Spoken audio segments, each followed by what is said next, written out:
กับสบายดีพ่อแม่พี่น้องที่อยู่ใกล้อยู่ไกลอยู่ไสกันแล้วแต่ที่อยู่ทาง Facebook และก็ YouTube มื้อนี้มากินตำข้าวปุ้นเนาะปุ้นกะหล่ำเฮ็ดเองแซ่บเองกินอยู่ไห้อยู่หน้าคือเก่าโอ้ยหลายแท้กินเบิดบ่ส่วนประกอบของมันก็มีผักก้านจองผักบ้งมากินน้ำกันเลยมาอ๋อโถ่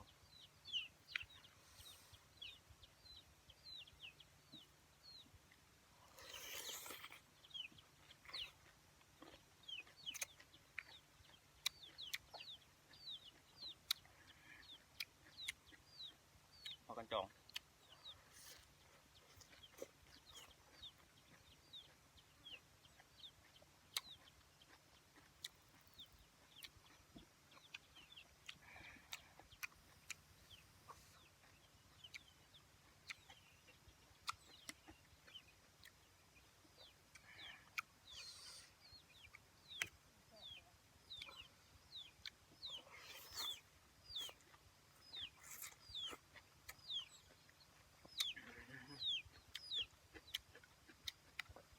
ออกรสชาติส้มๆหวานๆ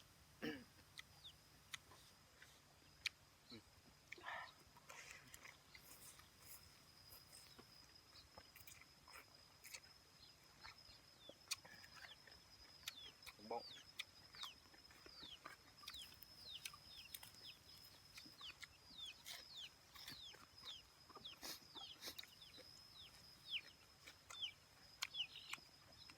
มาหน้าเข่าของพันดำ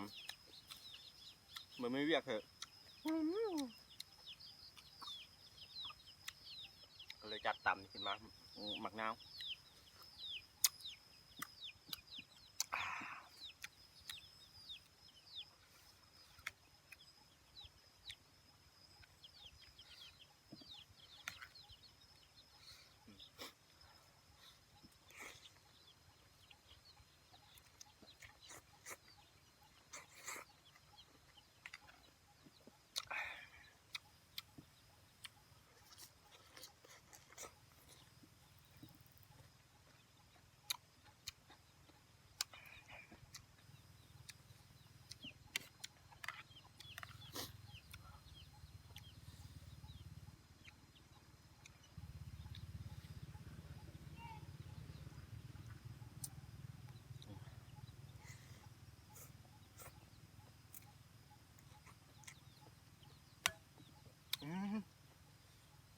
ทั้งเผ็ดทั้งฮอต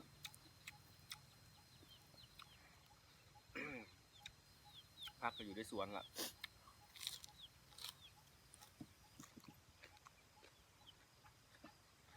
ช่วงนี้ผลพักหลายๆแน่นอนลงถ้าเกิดเองตามธรรมชาติส่วนพักปลูกก็มีหน่อยเดียวนึง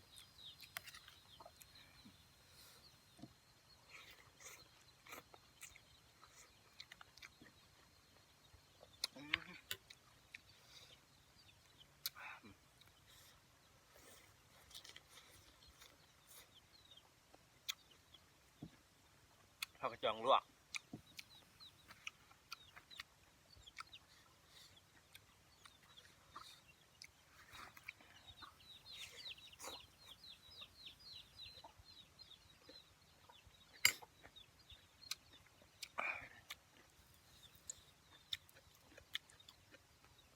ยำเวลายำ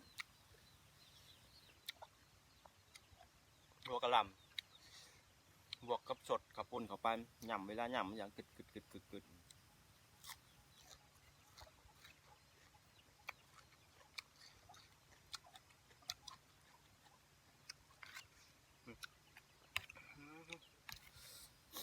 บิดหลายเติบ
มาพี่น้อง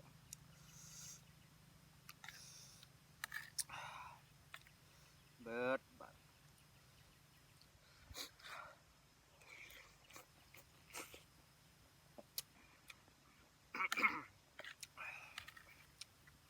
ขอโทษขออภัยเลยล่ะ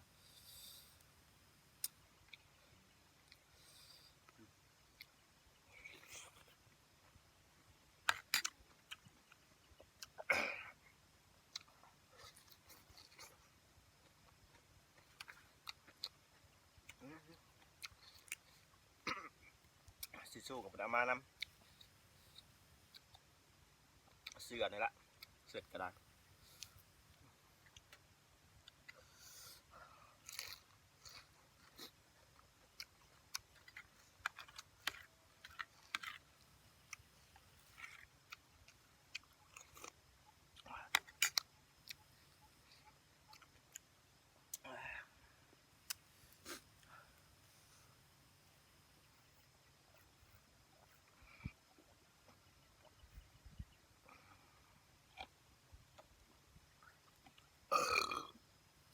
ท้อกินแล้วกะเบิ่งแล้วก็อย่าลืมกดไลค์กดแชร์และกดซับสไครต์เด้อทั้งช่องเบาเป่าพาซิมและก็ฝากกดติดตามทาง Facebook แล้วก็ YouTube ของพวกเราเนาะเอาขอบใจ